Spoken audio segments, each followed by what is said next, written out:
ജിഷ വധക്കേസുമായി ബന്ധപ്പെട്ട് സുപ്രസിദ്ധ ഗുണ്ട വീരപ്പൻ സന്തോഷിനെ പോലീസ് കസ്റ്റഡിയിലെടുത്ത് ചോദ്യം ചെയ്യുന്നു. പോലീസ് തയ്യാറാക്കിയ രേഖാചിത്രവുമായി സന്തോഷിനുള്ള സാമ്യമാണ് പോലീസിന്റെ സംശയത്തിന് കാരണം. കൊലപാതകത്തിൽ വാടക കൊലയാളിയുടെ സാന്നിധ്യം പോലീസ് നേരത്തെ മുതൽ സംശയിച്ചിരുന്നു. കുപ്രസിദ്ധ ഗുണ്ട വീരപ്പൻ സന്തോഷിനെ ADGP B സന്ധ്യയുടെ നേതൃത്വത്തിലുള്ള സംഘം കസ്റ്റഡിയിലെടുത്ത ശേഷം 4 മണിക്കൂർ നേരമാണ് ചോദ്യം ചെയ്തത്.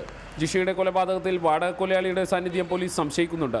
പോലീസ് തയ്യാറാക്കിയ രേഖാചിത്രവുമായി സന്തോഷിനുള്ള സാമ്യമാണ് വീരപ്പൻ സന്തോഷിനെ ചോദ്യം ചെയ്യാനുള്ള പ്രധാന കാരണം. കൂടാതെ സന്തോഷിന്റെ താമസ സ്ഥലത്ത് നിന്നും 4 കിലോമീറ്റർ അകലം മാത്രമേ ജിഷയുടെ വീട്ടിലേക്കുള്ളൂ. പെരുമ്പാവൂരിലെ ഉന്നത കോൺഗ്രസ് നേതാവുമായി വീരപ്പൻ സന്തോഷിന് അടുത്ത ബന്ധമുണ്ടെന്ന് പോലീസിന് വിവരം ലഭിച്ചു. ജിഷ കൊല ചെയ്യപ്പെട്ട ദിവസം പറവൂർ കോടതിയിലായിരുന്നെന്ന് സന്തോഷ് മൊഴി നൽകി. എന്നാൽ സന്തോഷിന്റെ മൊഴിയിൽ അന്വേഷണ സംഘം തൃപ്തരല്ല.